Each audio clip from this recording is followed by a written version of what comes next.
स्वागत है आप सभी का। मेरा नाम सुमंतता है और जी गूगा पर मैं आप सभी का स्वागत करता हूं।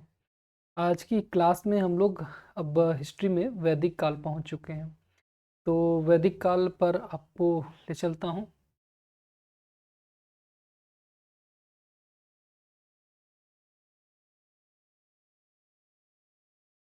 वैदिक काल,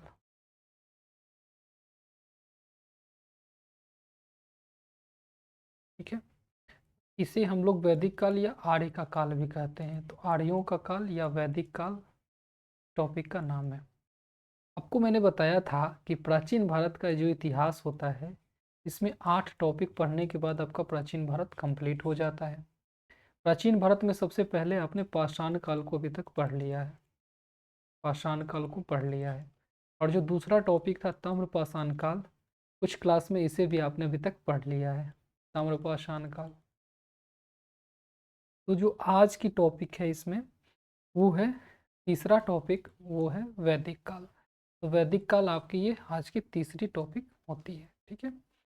तो वैदिक काल, इसमें आपको पढ़ना क्या क्या है, बहुत आसान चैप्टर है। इसमें सबसे पहले आपको ऋग्वैदिक काल पढ़ना है, क्योंकि वैदिक काल को 2 भागों में बांटते हैं। तो ऋग्वैदिक काल पढ़ना है सबसे पहले, उसके बाद आपको पढ़ना है उत्तर वैदिक काल। तो ये ऋग्वैदिक के 2 कालों का विभाजन है, उत्तर वैदिक काल और ऋग्वैदिक काल। 2 चीज़ें आपको पढ़नी है। जो ऋग्वैदिक काल है वो होगा 1500 से 600 बी सॉरी 1500 से 1000 बीसी तक। 1500 से 1000 बीसी तक। और जो उत्तर वैदिक काल है वो होगा आपका 1000 बीसी से 600 बीसी तक। इसके बाद बुद्ध काल आएगा। तो ऋग्वैदिक काल और उत्तर वैदिक काल, 2 काल में हम इसको बांट कर पढ़ेंगे। हम आर्यों का परिचय प्राप्त करेंगे, आर्य परिचय, ठीक है। इसके बाद हम लोग इस काल की समाज को पढ़ेंगे। समाज को पढ़ने के बाद हम राजनीति को देखेंगे, यहाँ की कैसी राजनीतिक व्यवस्था है। फिर अर्थव्यवस्था को देखा जाएगा यहाँ पे। और लास्ट में हम लोग इस काल के धर्म और संस्कृति को देखेंगे, ठीक है। तो ये जो शतपथ बैच की क्लासेस है आपको, इसमें आपको इतनी चीज़ें पढ़ने पे वैदिक काल आपका कंप्लीट हो जाएगा। तो बहुत आसान है, बहुत स्टडी फॉर्म में पढ़ना है, बहुत इसमें परेशान होने की ज़रूरत नहीं है, ठीक है। आपकी ये टॉपिक जो है इसमें आती है। तो अभी तक की जितनी भी क्लासेस आपकी हुई है, आई होप आप उन सबको कर चुके हैं। और उन सबको तो अगर नहीं किए हैं तो एक बार ज़रूर देख लीजिएगा, क्योंकि बीच से कोई चीज़ पढ़ना अच्छी बात नहीं है। यहाँ भी पढ़ते चलिए, वहाँ से एक बार रोक करके भी आगे बढ़ने की ज़रूरत नहीं है आपको। लेकिन ज़रूरत उसको जैसे जैसे आपको समय मिले पढ़ लीजिएगा। तो सबसे पहले हम लोग पढ़ेंगे आपका जो पहला टॉपिक है ऋग्वैदिक काल, से पढ़ेंगे। एक बार फिर आपको हेडिंग दिखाता हूँ, रुके। ऋग्वैदिक काल, आप एक बार फिर से हेडिंग देखिए। ये आपको सॉरी इसमें आपको ये सारे सब्जेक्ट पढ़ने हैं। ऋग्वैदिक काल पढ़ना है, फिर उत्तर वैदिक काल, फिर आर्य परिचय, फिर समाज, राजनीति, अर्थव्यवस्था, धर्म और संस्कृति को पढ़ना है। तो सबसे पहला टॉपिक है ऋग्वैदिक काल, इसी को सबसे पहले हम लोग पढ़ेंगे, ठीक है। तो ऋग्वैदिक काल ये था 1500 से 600 बीसी का कालखंड। कब से कब तक का कालखंड था? तो ये था आपका 1500 से 600 बीसी का कालखंड।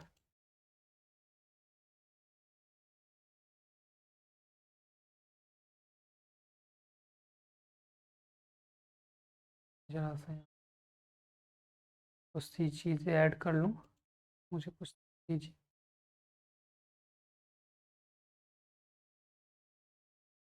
हम्म,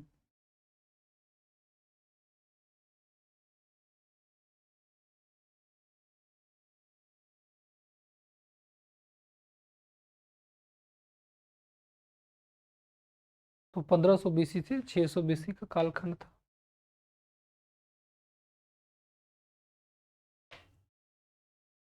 इसमें सबसे पहले हम लोग परिचय देखते हैं, आइए। सबसे पहले परिचय की बात करते हैं।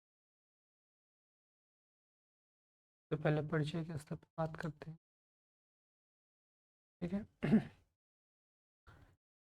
इसे इस काल की शुरुआत जो है वो आर्यों के आगमन के साथ हुई थी। आर्यों के आगमन के साथ इस काल की शुरुआत हुई।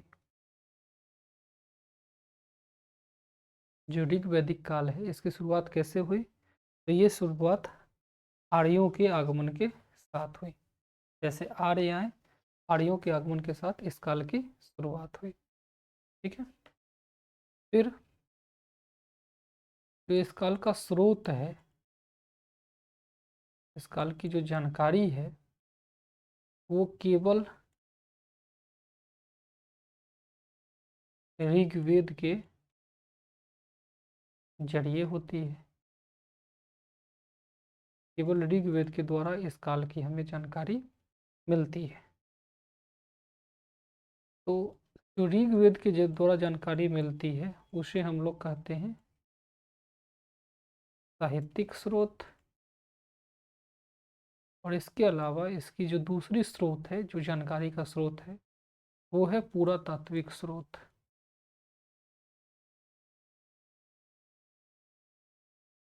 पुरातात्विक स्रोत।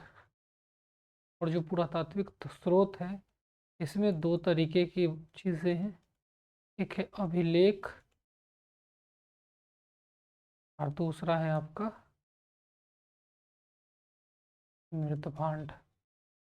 ठीक है। तो समझिएगा, जो ऋग वैदिक काल है इसका परिचय है आर्यों के आगमन के साथ इसकी शुरुआत हुई। और इसके बारे में जानकारी के दो स्रोत हैं। पहला स्रोत है ऋग्वेद। वैसे तो 4 वेद हैं लेकिन केवल ऋग्वेद के द्वारा इसकी शुरुआत, ऋग्वेद के द्वारा इसकी जानकारी मिलती है। और बाकी वेदों के द्वारा उत्तर वैदिक काल की जानकारी मिलती है। लेकिन जो ऋग्वेद है उस ऋग्वेद के जरिए आपके ऋग्वैदिक काल की जानकारी मिलती है। और पुरातात्विक स्रोत यानी जो चीज़ें मिली है खुदाई में,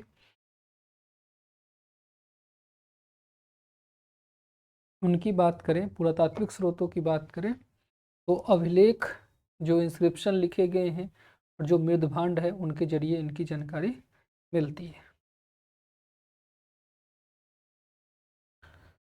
बाकी चीज़ें तो ठीक है, ऋग्वेद वगैरह के बारे में हम लोग देख सकते हैं, लेकिन अभिलेख को जरा सा देखें। जो अभिलेख के बारे में इसकी जानकारी कैसे मिलती है, कौन सी अभिलेख इसके बारे में जानकारी देते हैं, इसको अभी देख लेते हैं। बाकी तो डिटेल में पढ़ना ही है।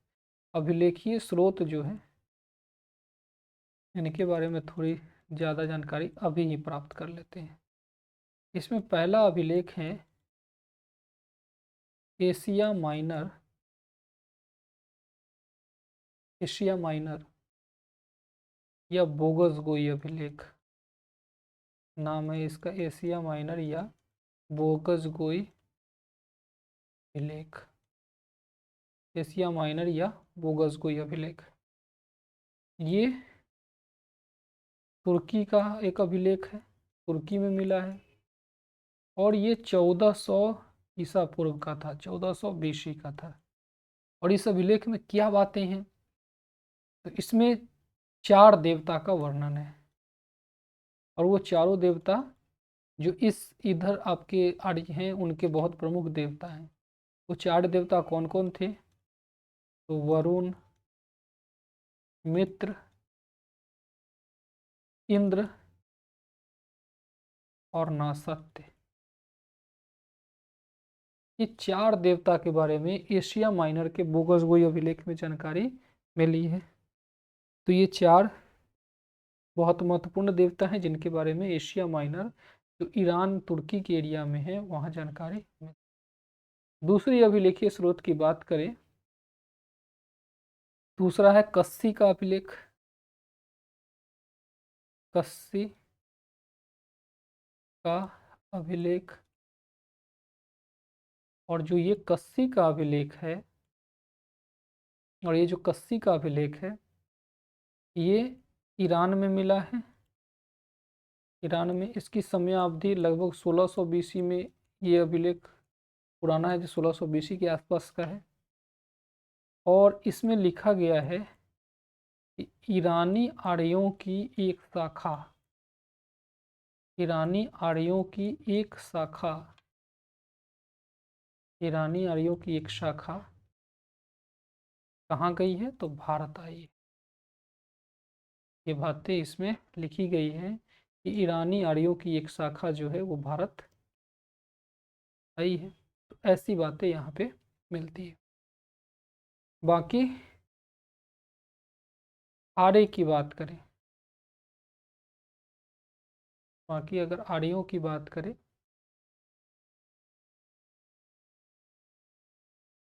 जो आर्य हैं इनकी बात अगर हम कर दें तो इनके बारे में कई चीज़ें आपको जाननी है। आर्यों के बारे में देखिए जरा सा, जो सर्वप्रथम सर्वप्रथम आर्य शब्द का जिक्र करने वाले जो व्यक्ति थे वो थे मैक्स मूलर। कौन थे? Max Muller. आर्य शब्द का सर्वप्रथम जिक्र किसने किया? तो मैक्स मूलर ने किया। और कब किया? तो 1853 में किया। कोई व्यक्ति आर्य शब्द का सबसे पहले जिक्र करता है तो वो थे मैक्स मूलर। और कब करते हैं? तो 1853 में करते हैं। ठीक है। फिर जो ऋग्वेद है, जो सबसे पुराना वेद है ऋग्वेद, इस ऋग्वेद में आर्य शब्द का अर्थ जिक्र 33 बार किया गया है। तो ऋग्वेद में आर्य शब्द का वर्णन कितनी बार हुआ है? 33 बार हुआ है। आर्य का अर्थ क्या है? इसका अर्थ होता है श्रेष्ठ या कुलीन या महान।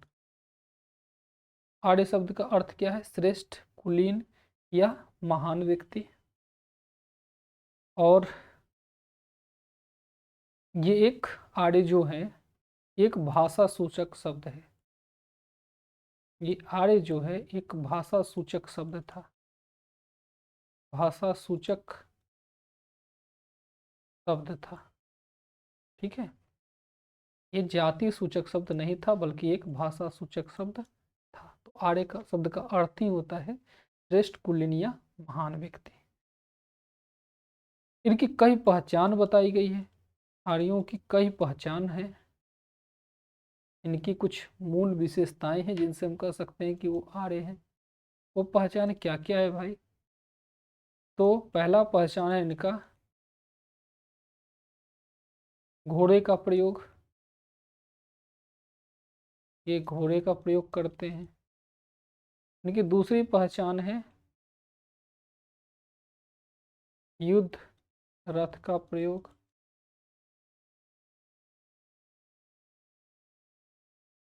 उनकी तीसरी पहचान है आरा वाले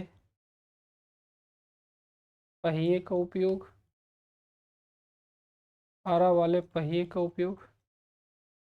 तो इससे पहले के पहिए होते थे वो पूरी तरीके से इसमें लकड़ी के बने होते थे। और इसमें स्कोप वाला पहिया जो है, ये इस तरीके के स्कोप वाले पहिए का प्रयोग करने वाले पहले लोग आर्य थे। तो आर्य लोग इस तरीके से आरा वाले पहिए का उपयोग करते हैं, यानी स्कोप वाले पहिए का प्रयोग करते थे। इसके बाद ये लोग अग्नि पूजा करते हैं। अग्नि पूजा, बलि देना,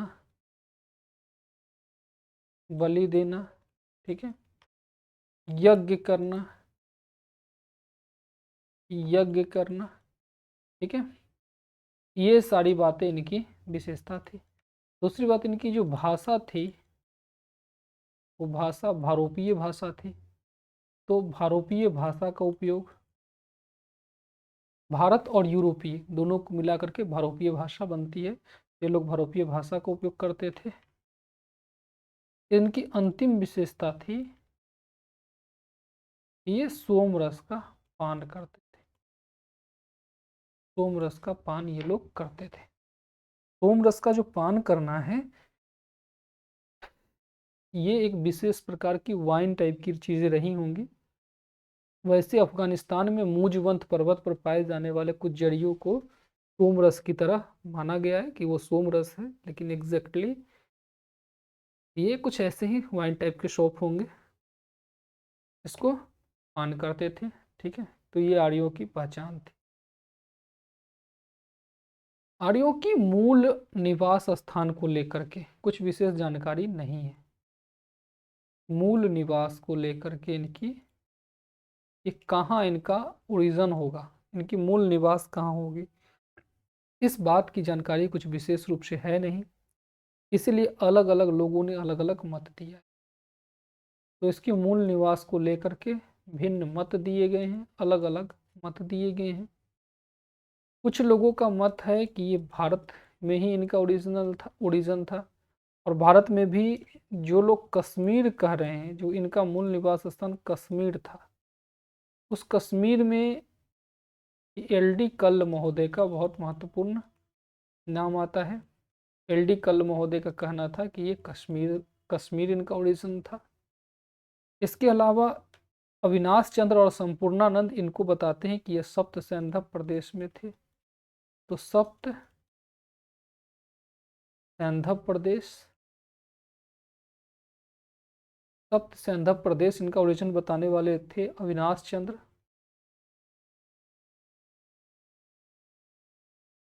अविनाश चंद्र और संपूर्णानंद। अविनाश चंद्र और संपूर्णानंद बताते हैं इनका निवास स्थान सप्त सैंधव प्रदेश था। फिर ब्रह्मर्षि प्रदेश इनका बताने वाले जो लोग थे, इनका निवास स्थान ब्रह्मर्षि प्रदेश था। उनमें वैसे विद्वानों में गंगानाथ झा बहुत प्रमुख हैं। गंगानाथ झा। मध्य देश बताने वाले जो विद्वान हैं उनमें राजबली का बहुत नाम है। राजबली, ठीक है, राजबली। ऐसे लोग भारत में इनके ओरिजिन को बताते हैं कि ये भारत से ही आर्य लोगों की उत्पत्ति हुई है। कुछ लोग विदेशी मत के भी समर्थक हैं। तो जो विदेशी मत के समर्थक हैं कि आर्य लोग विदेश से उत्पन्न हुए हैं, वैसे लोगों का नाम देखिए जरा सा। तो विदेशी मत के समर्थक कौन कौन हैं? विदेशी में सबसे पहले जो डी.एस. त्रिवेदी हैं वो बताते हैं कि देविका प्रदेश से इनकी आगमन हुआ है। देविका प्रदेश, और देविका प्रदेश मुल्तान को कहते हैं। और ये विद्वान का नाम है डी.एस. त्रिवेदी, इतिहासकार का नाम है डी.एस. त्रिवेदी। और इनका कहना था कि ये लोग देविका प्रदेश से रहते थे। फिर दक्षिणी रूस से ओरिजिन की बात करते हैं गार्डन चाइल्ड महोदय। इनका कहना था कि आर्य लोग दक्षिणी रूस से आए हैं। तो गार्डन चाइल्ड दक्षिणी रूस की बात करते हैं। मध्य एशिया से आने की बात मैक्स मूलर करते हैं।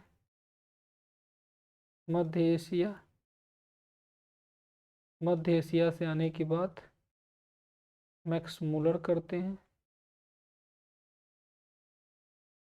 इसके बाद उत्तरी ध्रुव से इसकी आने की बात, उत्तरी ध्रुव से आने की बात बाल गंगाधर तिलक करते हैं।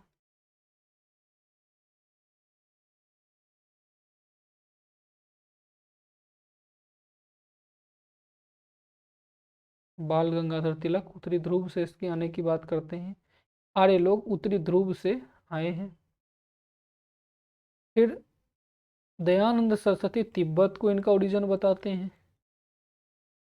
ये कहते हैं दयानंद सरस्वती कि आर्य लोग तिब्बत में रहते थे और तिब्बत से भारत इनका आगमन हुआ।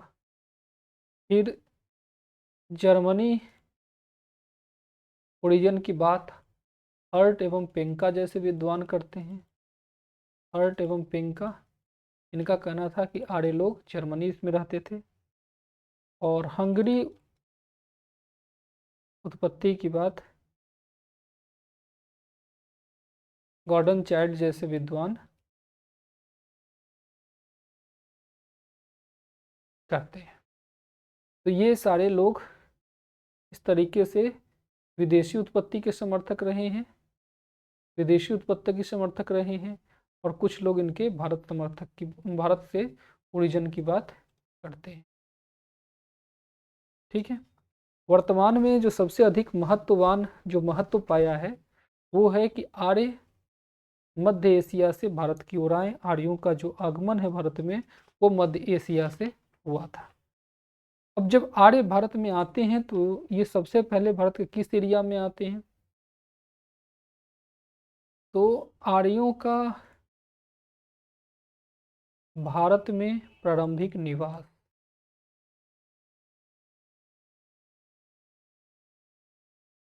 आर्यों का भारत में प्रारंभिक निवास, यानी आर्य भारत में सबसे पहले किस एरिया में आते हैं और कहाँ रहते हैं। ठीक है। जो प्रारंभिक आर्य आए थे ये आज के अफगानिस्तान, पाकिस्तान और उत्तर पश्चिम भारत के बीच के एरिया में रहते थे, यानी वही एरिया है जिसमें सिंधु घाटी सभ्यता वाले लोग रहते थे। तो जो आर्य हैं यहाँ के, ये आर्य अफगानिस्तान से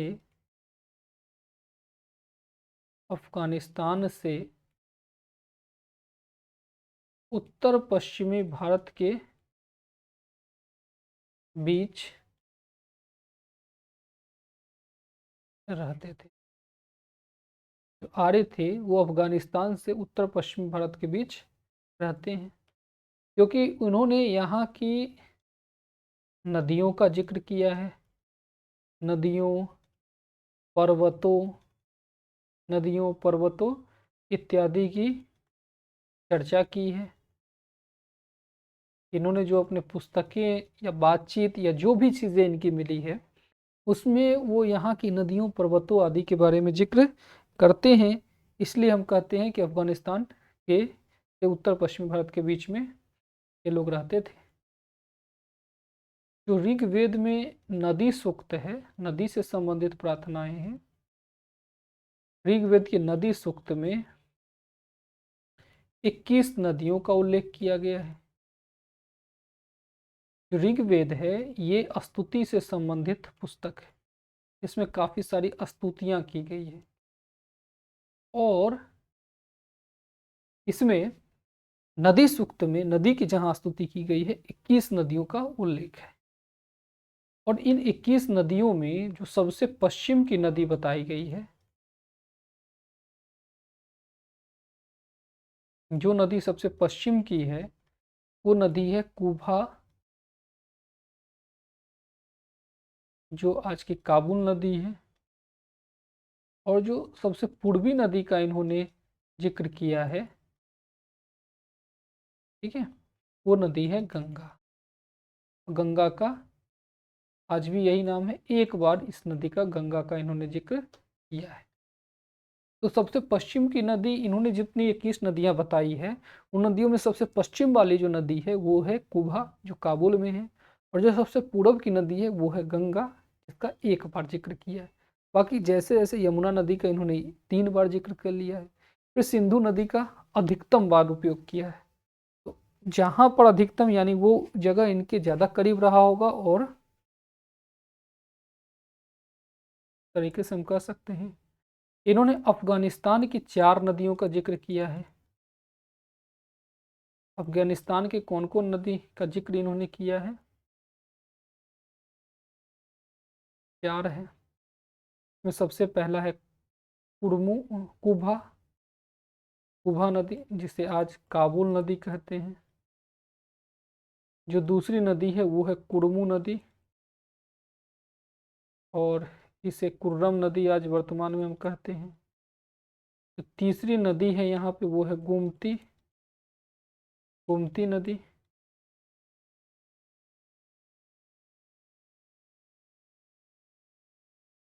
गोमल जिक्र किया था, हालांकि थोड़ा ये उल्टा हो गया है ना। तीसरी नदी है वो है गोमल, और ये है गोमती नदी। जो चौथी नदी है वो है स्वात।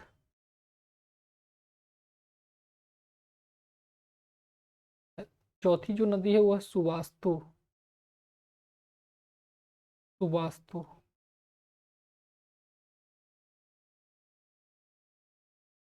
और इसे स्वात नदी आज कहते हैं। तो अफगानिस्तान की 4 नदियों का उल्लेख इन्होंने किया है। इन्होंने एक सप्त सैंधव शब्द आपको मिलेगा, सप्त सैंधव प्रदेश। और वो 7 नदियों के बहने के स्थान को सप्त सैंधव प्रदेश कहते हैं। वो 7 नदियां कौन कौन है भाई? तो सरस्वती, सरस्वती नदी, ठीक है, सरस्वती नदी। फिर दूसरा बिपाशा, ठीक है, बिपाशा। फिर पुरुषनी, पुरुषनी। चौथी नदी आपकी सिंधु। जो 5वीं नदी है वह शतुद्री, शतुद्री। 6ठी नदी है अस्किनी, अस्किनी। और जो 7वीं नदी है वितस्ता, वितस्ता। इस तरीके से 7 नदियों का जिक्र है जिसको सप्त सिंधु प्रदेश कर रहे हैं। और सरस्वती नदी आज गौण हो चुकी हैं, लुप्त हो चुकी, ये सरस्वती ही है। बिपाशा जो है ये ब्यास नदी को कह रहे थे। पुरुषनी इन्होंने रावी नदी का नाम दिया है। सिंधु को आज भी सिंधु के नाम से ही जानते हैं। जो शतुद्री है ये सतलज नदी थी, ये आज हम सतलज नदी के नाम से जानते हैं। अस्किनी जो है इसे चेनाब नदी कहते हैं। और जो वितस्ता है इसे झेलम नदी कहते हैं। ठीक है, इस तरीके से सप्त सिंधु प्रदेश की यहाँ पे नदियाँ हैं। सरस्वती को इन्होंने 3 नाम और दिया है। एक का है माते तमा, सबसे अच्छी माँ। देवी तमा, सबसे अच्छी देवी।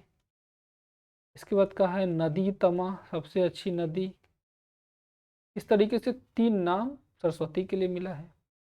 और जो सिंधु नदी है इसका सर्वाधिक बार जिक्र तो किया ही है, इसका सर्वाधिक जिक्र किया है, साथ ही साथ इसे एक नाम दिया है, वो नाम है हिरण्यई। यानी ये बहुत ज़्यादा आर्थिक महत्व के कारण इसे हिरण्य नाम दिया है। ठीक है, और जो सिंधु नदी की गिरने की जो जगह है, इसकी जो गिरने की जगह यानी जहाँ ये मुहाना बनाती है, जो इसके गिरने की जगह है, उस जगह को इन्होंने परावत कहा है, परावत। और ये परावत अरब सागर का ही दूसरा नाम है। तो इन्होंने जो इसकी गिरने की जगह है, सिंधु की जो गिरने की जगह है, इसे परावत यानी अरब सागर नाम दिया है। ठीक है, इसके अलावा इन्होंने कुछ और नदियों का भी नाम दिया है, वो नदियाँ देख लीजिए। इन्होंने जो घग्घर नदी है, घग्घर नदी को दृशद्वती नाम दिया है, दृशद्वती नाम दिया है। इन्होंने मरुद विरदा का जिक्र भी किया है, मरुद विरदा नदी का जिक्र किया है, जो कि कश्मीर की एक नदी है।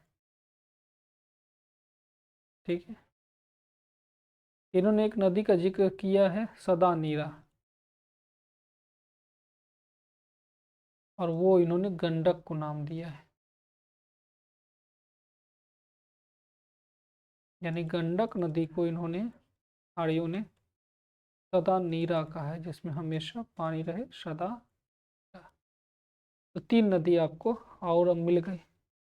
इन्होंने गंगा नदी का जिक्र किया है एक बार,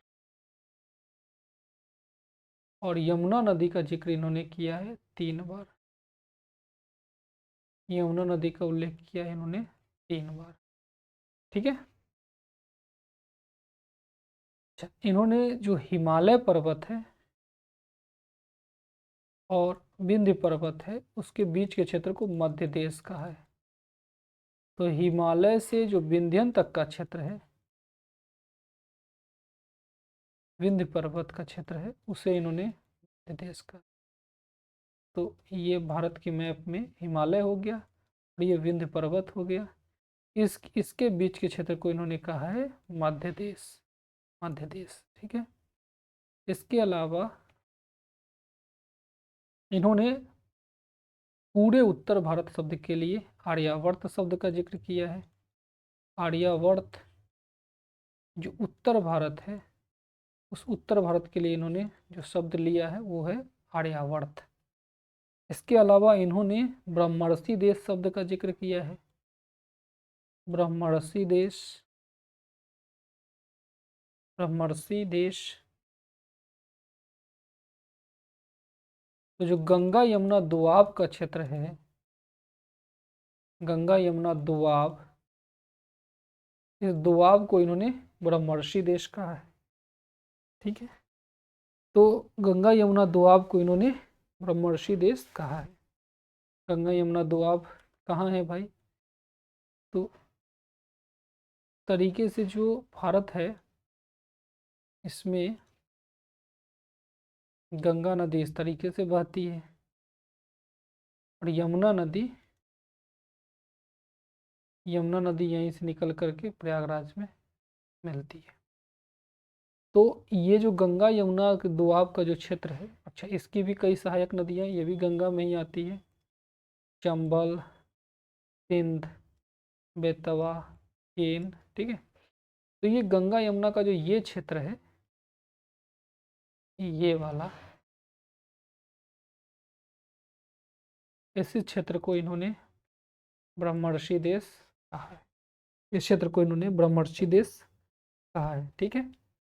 तो इस तरीके से आर्यों का भारत में प्रारंभिक निवास स्थान है वो फाइंड हो जाता है। अब है आर्यों ने जो पुस्तक लिखी है उस पुस्तक का क्या नाम है? वेद। अब यहाँ पे अगला टॉपिक हमारा है वो है वेद एवं वैदिक साहित्य। तो वेद एवं वैदिक साहित्य, ये हमारा अगला टॉपिक है, वेद एवं वैदिक साहित्य। ठीक है। जो वेद इस तरीके से लिखे गए हैं, जो वैदिक संहिता लिखी गई है, वो सबसे पहले लिखा गया वेद। वेद पर जो पुस्तक लिखेंगे उसे कहा गया आरण्यक, सॉरी, वेद पर जो पुस्तक आधारित लिखे गए उसे कहा जाता है ब्राह्मण, और जो ब्राह्मण पर आधारित पुस्तक लिखे गए इस ब्राह्मण, वो है आरण्यक, और आरण्यक के बाद लिखे गए उपनिषद। ठीक है, उपनिषद। तो ये जो पूरी की पूरी क्रम है, ये वैदिक संहिता कहलाती है। इसी को हम लोग कहते हैं वैदिक संहिता।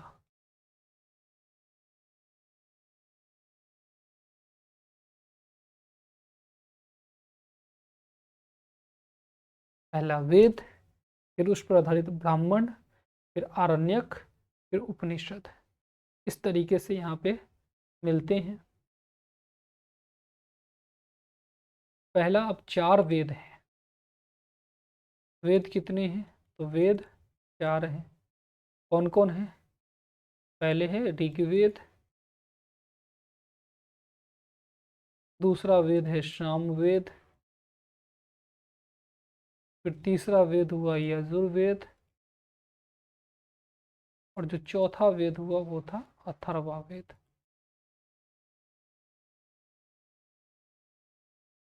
इस तरीके से 4 वेद आपको देखने को मिलते हैं। ऋग्वेद, सामवेद, यजुर्वेद और अथर्ववेद। प्रत्येक वेद के बारे में आपको कुछ बातें ध्यान रखनी है, जिससे प्रश्न बनते हैं। प्रत्येक वेद के कुछ भाग होंगे, क्या क्या पढ़ना है इनके बारे में, ये प्रत्येक वेद के बारे में, प्रत्येक वेद के बारे में पहली चीज़ें निकालना है, उसके कितने भाग हैं, फिर उसके पुरोहित का नाम, उसके पुरोहित को क्या कहा जाता है। इसके अलावा इसकी विषय वस्तु आपको जाननी है, उस वेद का विषय वस्तु क्या है, किस विषय पर आधारित है वो।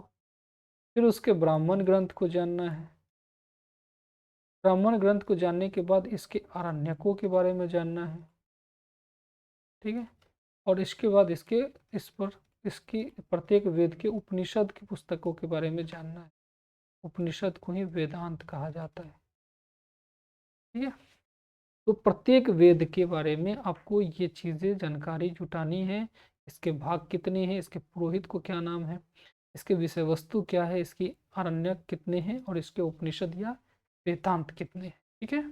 आइए सबसे पहले हम लोग यही काम ऋग्वेद के साथ स्टार्ट करते हैं। पहला वेद है ऋग्वेद, ये सबसे पहला वेद है, ठीक है। सबसे पहला वेद है ऋग्वेद। तो ऋग्वेद में क्या क्या चीज़ें जानकारी करनी है हम लोग को। सबसे पहले हमें जानना है इसके भाग के बारे में, ठीक है। भाग, इसके भाग क्या क्या है। सबसे पहला भाग है शाकल,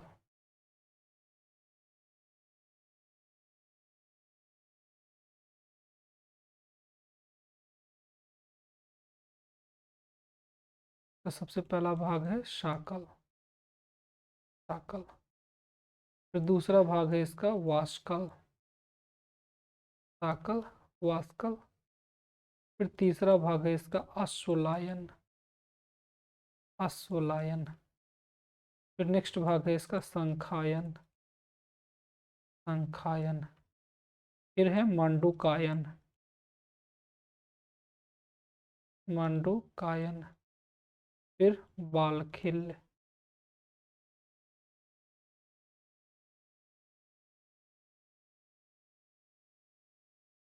तो ऋग्वेद के कितने भाग हैं, तो शाकल है, वाष्कल है, अश्वलायन है, संखायन है, मांडुकायन है और बालखिल है। तो ऋग्वेद के कई सारे भाग हैं, ठीक है।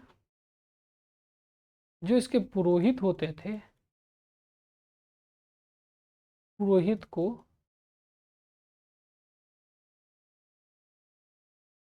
होत्री या होता जो है कहा जाता था। जो इसके पुरोहित होते थे, उसके पुरोहित को होत्री या होता कहा जाता था, ठीक है। इसकी विषय वस्तु की बात करें, विषय वस्तु,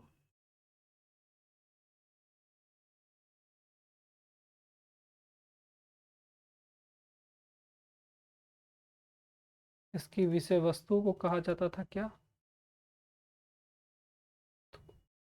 इसके विषय वस्तु होते थे स्तुति,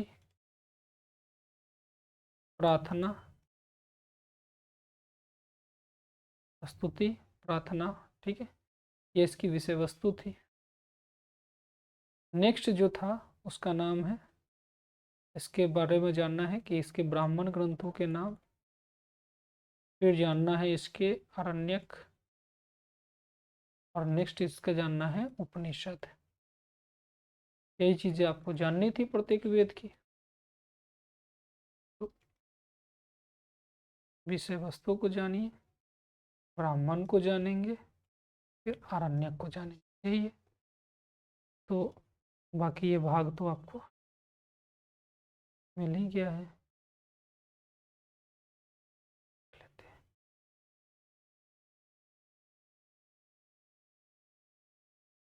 भाग, ठीक है। विषय वस्तु है, ब्राह्मण है, आरण्यक है, उपनिषद है, और भाग को तो आपने देख ही लिया है। तो इसके जो ब्राह्मण ग्रंथ हैं वो दो हैं, ठीक है। पहला ऐतरेय, ऐतरेय ब्राह्मण, और दूसरा है कौशिकी।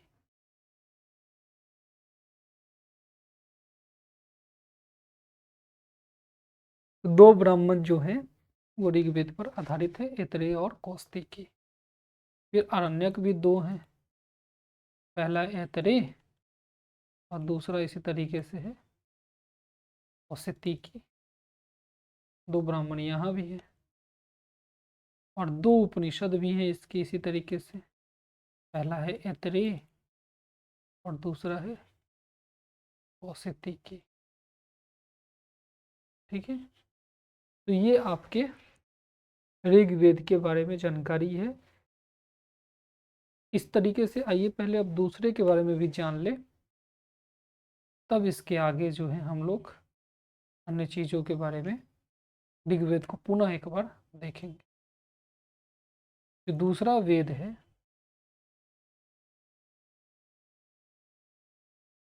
अच्छा वो है सामवेद।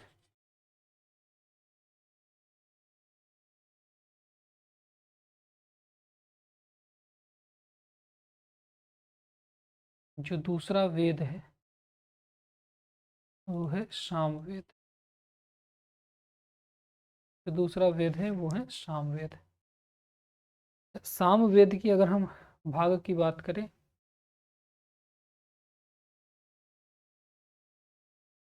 सामवेद की अगर हम भाग की बात करें तो इसके तीन भाग हैं।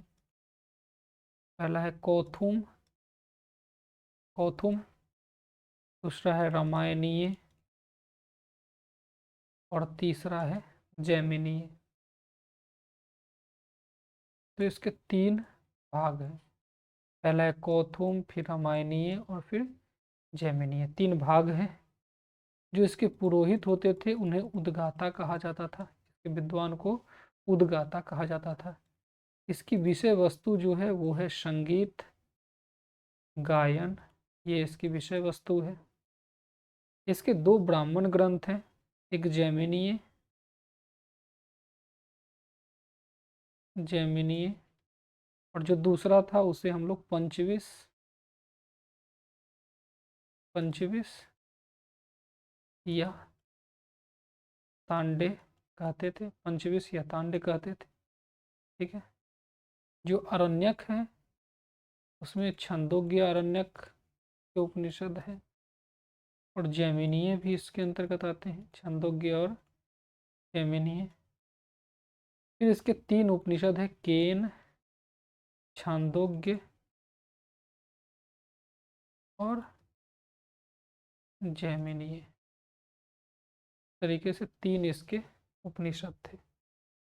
तो सामवेद इस तरीके से आपका हो गया। जो नेक्स्ट वेद है वो है यजुर्वेद।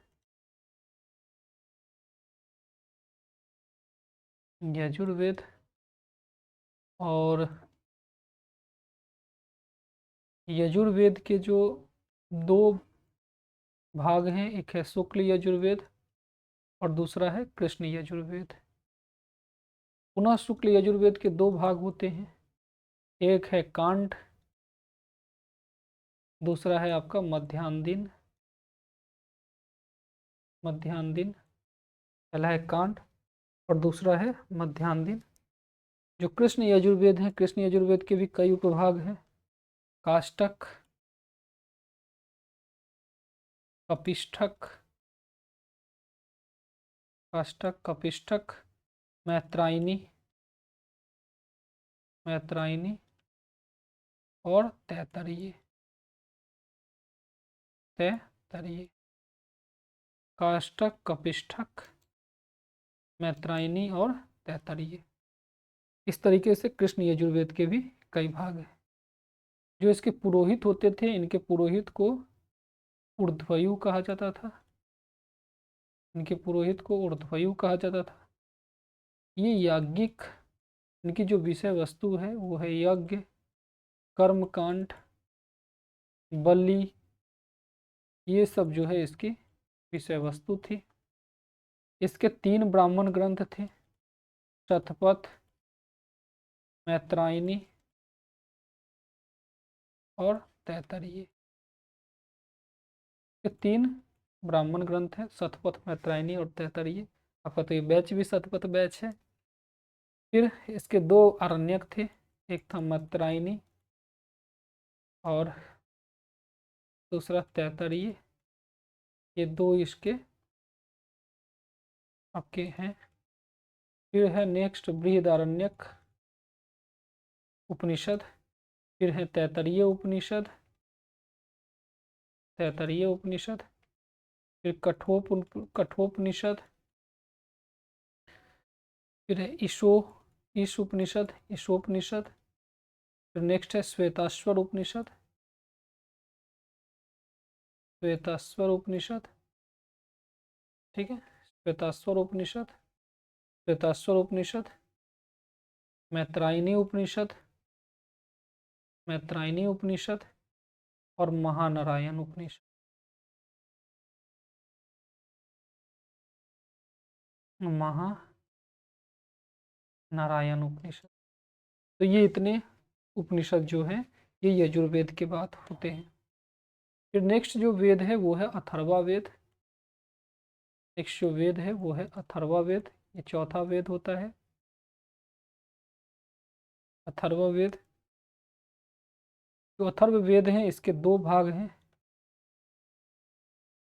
इसके 2 भाग होते हैं। पहला भाग है शौनक,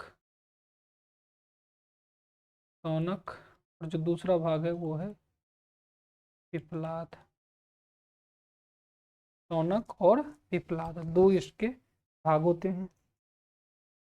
इसको जो पुरोहित होते हैं उन्हें ब्राह्मण कहा जाता है, कि पुरोहित को ब्राह्मण कहा जाता है। इसमें जादू टोना, अंधविश्वास, जादू टोना, अंधविश्वास, भूत प्रेत,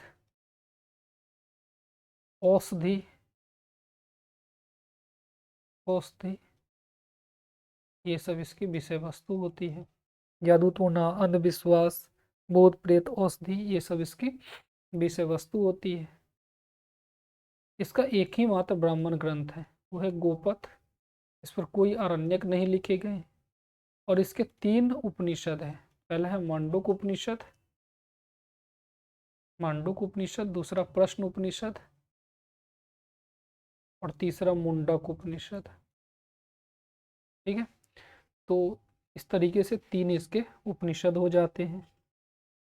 तो ये आपका तरीके से चारों वेद के बारे में आपने इसके भाग, इसके पुरोहित, विषय वस्तु, ब्राह्मण, आरण्यक और उपनिषद को जाना। हमने कहा था इन चारों वेद के, प्रत्येक वेद के भाग, पुरोहित, विषय वस्तु, ब्राह्मण, आरण्यक और उपनिषद को जानना है। अब आइए एक एक करके प्रत्येक वेद के बारे में चीज़ों को और जानते हैं।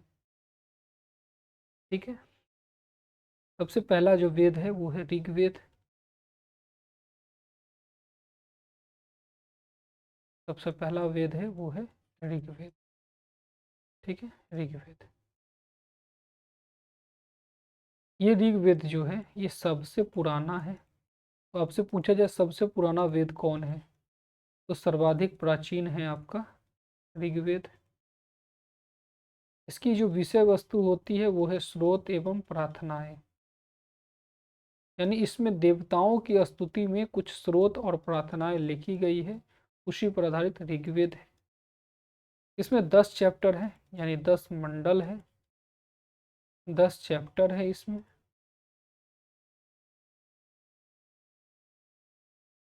10 मंडल है इसमें। इसमें 10,128 सूक्त हैं।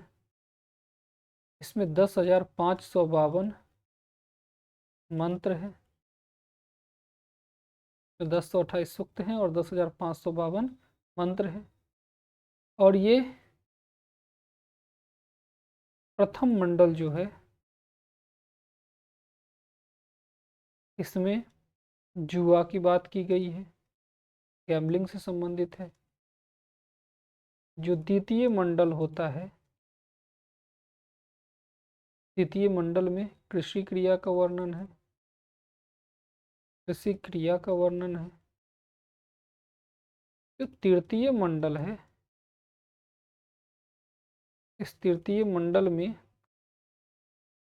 गायत्री मंत्र की चर्चा मिलती है और इसकी रचना विश्वामित्र ने की थी। ये भी बहुत महत्वपूर्ण है, विश्वामित्र। इसी तरीके से जो प्रथम मंडल है, इसकी रचना मधु,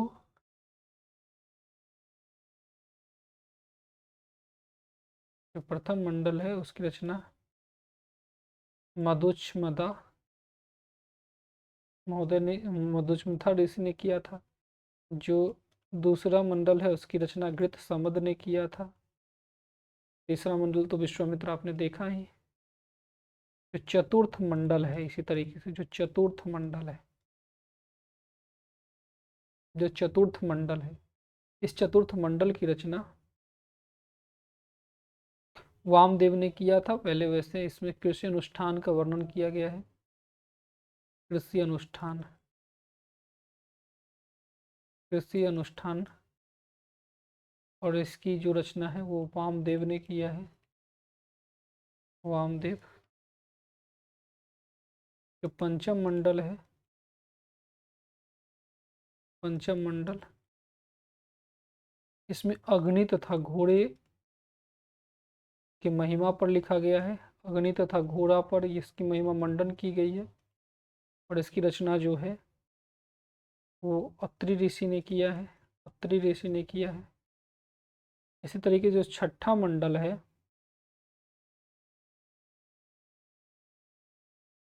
जो खष्टम मंडल है,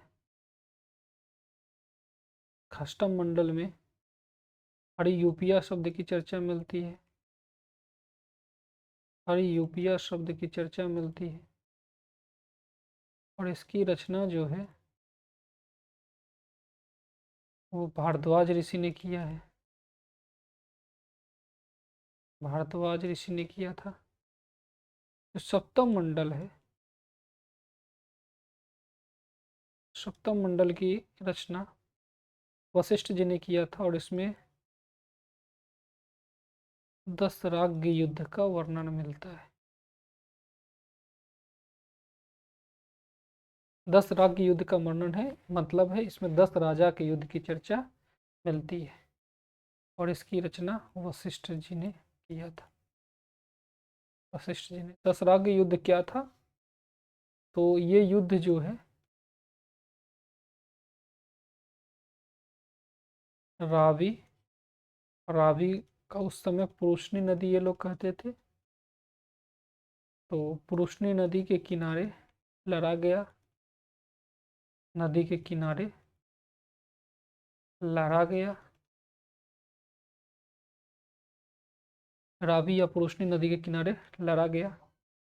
इसमें एक तरफ था भरत कबीला, भरत कबीला, और जो दूसरी ओर था उधर थे 10 कबीला। इस 10 कबीले में 5 आड़े थे, कबीला थे, 5 आड़े कबीले थे और 5 जो है वो अनाड़े कबीले थे। ठीक है, तो 5 आड़े और 5 अनाड़े कबीले थे। इस युद्ध में कौन विजय हुआ, तो इस युद्ध में जो भरत कबीला है, ये भरत कबीला विजय रहा और आर्य कबीला, ये 10 कबीलाओं की हार हुई थी। जो भरत कबीला का राजा था उसका नाम था सुदास, तो इसमें सुदास जो है वो विजयी रहा। तो इसी युद्ध का वर्णन, 10 राग युद्ध का वर्णन सप्तम मंडल में। जो अष्टम मंडल है,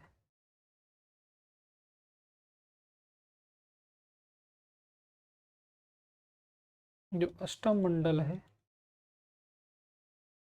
अष्टम मंडल का में अनाड़ियों का उल्लेख किया गया है, अनाड़े का उल्लेख किया गया है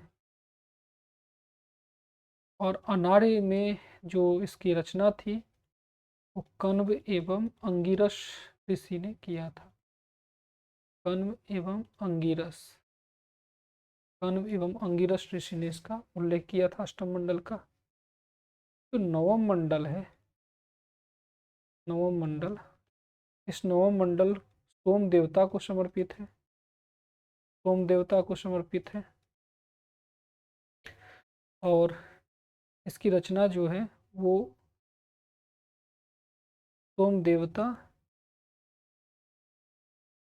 एवं अन्य ऋषि ने मिलकर किया था। ठीक है। नेक्स्ट जो दसम मंडल है, जो दसम मंडल है वो दसम मंडल में कई सारी स्तुति हैं। इसमें नदी सूक्त है, नदी महिमा है, पुरुष सूक्त है, नदी सूक्त है, पुरुष सूक्त है, विवाह सूक्त है, विवाह सूक्त है, सत्य की महिमा है इसमें,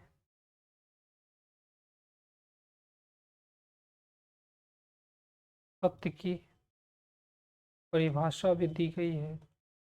इसमें कहा गया एकम सत्य विप्र बहुधा वदंती, एक ही सत्य है, परमात्मा सत्य है, एक ही तरह का परमात्मा है, जिसे अलग अलग तरीके से वर्णित किया जाता है। एकम सत्य विप्र बहुधा वदंती जैसे शब्द मिलती है।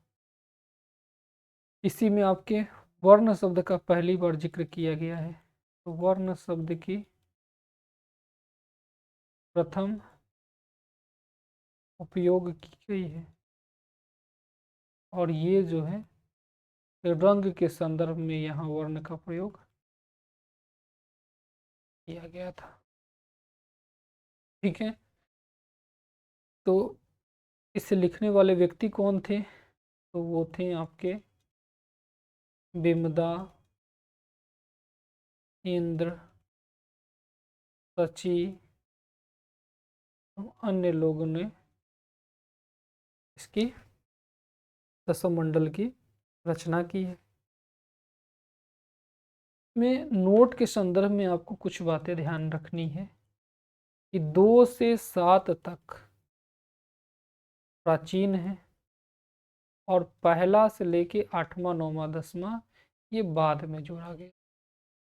बाद में क्या जोड़ा गया? तो 1 जोड़ा गया, 8 जोड़ा गया, 9 जोड़ा गया, 10 ये बाद में जोड़ा गया है।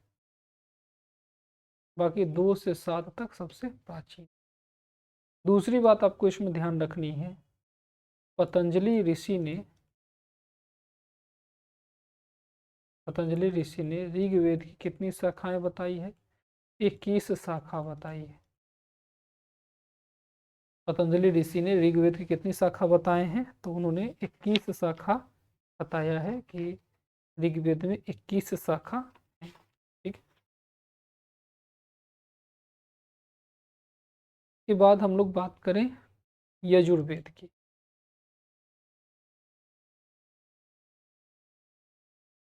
या सामवेद की कर लेते हैं, इसी पर आधारित है। सामवेद छोटा है, इसमें सामवेद पहला वेद है ऋग्वेद, दूसरा वेद है सामवेद। सामवेद का जो विषय था वो था यज्ञ के अवसर पर गाए जाने वाले गीत का संग्रह है। यज्ञ के अवसर पर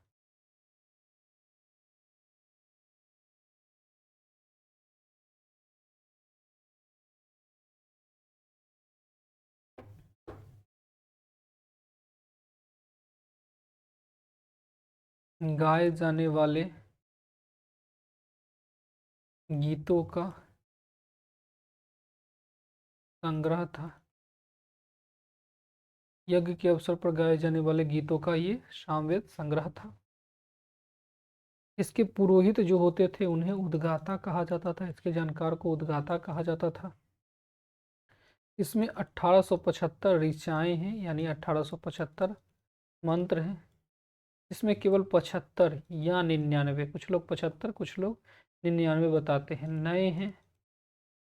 नहीं तो बाकी किस पर आधारित है? तो ऋग्वेद पर आधारित है। ये पूर्णतः ऋग्वेद पर आधारित है। में कुछ विद्वान 75 तो कुछ 99 मानते हैं, यही नए हैं, बाकी सब के सब ऋग्वेद पर आधारित होते हैं। जो इस शाखा है उस शाखा में कौथुमीय,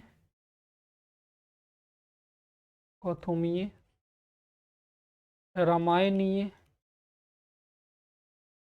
और जैमिनीय प्रमुख होते हैं। तो इसकी शाखा है उसमें कौथुमीय, रामायणीय और जैमिनीय प्रमुख होते हैं।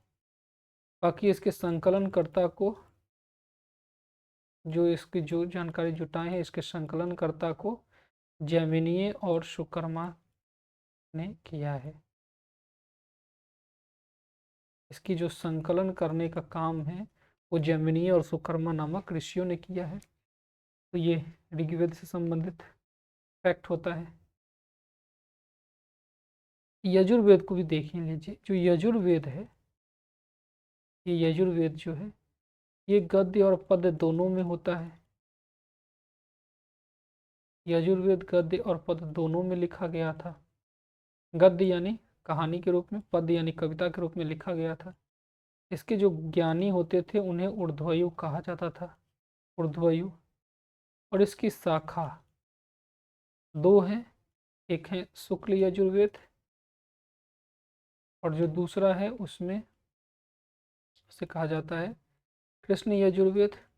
तो कृष्ण यजुर्वेद जो है ये गद्य में है और जो शुक्ल यजुर्वेद है ये पद्य में है। जो शुक्ल यजुर्वेद है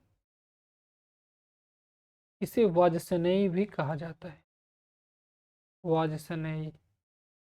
ठीक है। और इसके दो भाग हैं, एक है कान्व और दूसरा है मध्याह्न दिन। कान्व और मध्याह्न दिन दो भाग शुक्ल यजुर्वेद के हैं। जो कृष्ण यजुर्वेद है इसमें पहला है तैत्तरीय, जो दूसरा है वो है काठक, जो तीसरा है वो है मैत्रायनी, और जो चौथा है वो है कपिष्ठल।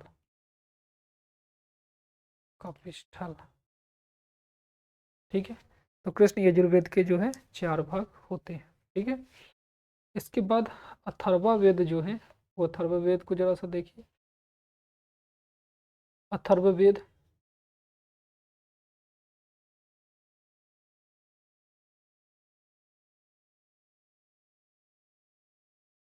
अथर्ववेद की जो विषय वस्तु है, अथर्ववेद की जो विषय वस्तु है वो है जादू टोना,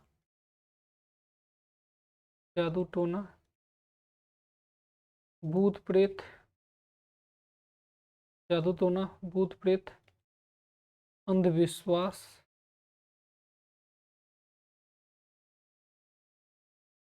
जादू टोना, भूत प्रेत, अंधविश्वास, वशीकरण,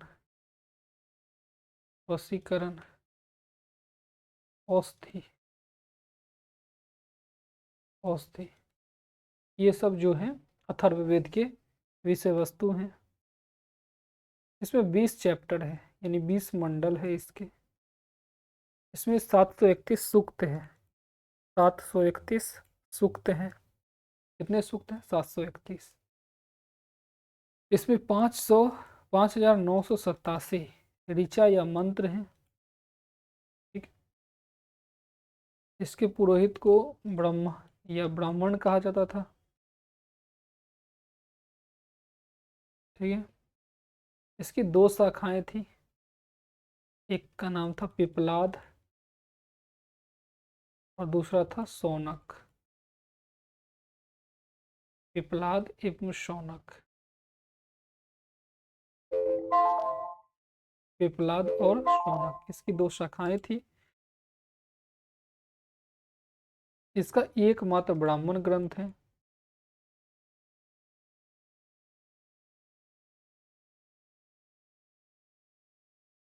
एकमात्र ब्राह्मण ग्रंथ है जिसका नाम है गोपथ ब्राह्मण। ठीक है। और इसके कोई आरण्यक नहीं है, ये आरण्यक कोई नहीं है। बाकी इसके उपनिषदों को भी आपने ऊपर देख ही लिया है। तो इस तरीके से आपने यहाँ पे वेदों को देख लिया है। अब इसके बाद आपको कुछ ब्राह्मण और उनकी कुछ विशेष बातों को देखना है, फिर कुछ आरण्यक और विशेष रूप से उपनिषदों के बारे में बातें देखनी है कि इस उपनिषद में क्या बातें दी गई है। ठीक है, तो आज समय भी हो गया है, तो आज की क्लास में इतना ही रहेगा। और अगर आपको वीडियो अच्छी लग रही हो तो देख लीजिएगा, तो क्या लाइक को एक शेयर वेयर करना होता है, और सब्सक्राइब जरूर कर लीजिएगा, उससे आपको नोटिफिकेशन मिल जाएगी चैनल की। तो सतपथ बैच ये आपका बहुत तेज़ी से चल रहा है, और क्लास रेगुलर कीजिएगा, छोड़िएगा नहीं। और पेड बैच के भी ऑप्शन आपके पास अवेलेबल है, उसमें आपको नोट्स में मिल जाते हैं, वरना आप इसमें पढ़ते रहिए, इसमें बहुत अच्छी जानकारी आपको तमाम रूप से यहाँ भी जानकारी मिल रही है। तो बहुत मेहनत की जा रही है, और आप लोग भी इस मेहनत का लाभ उठाइए और बहुत डेडिकेटेड होकर के पढ़िए, और सफलता बिल्कुल निश्चित होगी। चलिए आज की क्लास में इतना ही, और मिलते हैं फिर अगली क्लास में। तब तक के लिए बहुत बहुत धन्यवाद।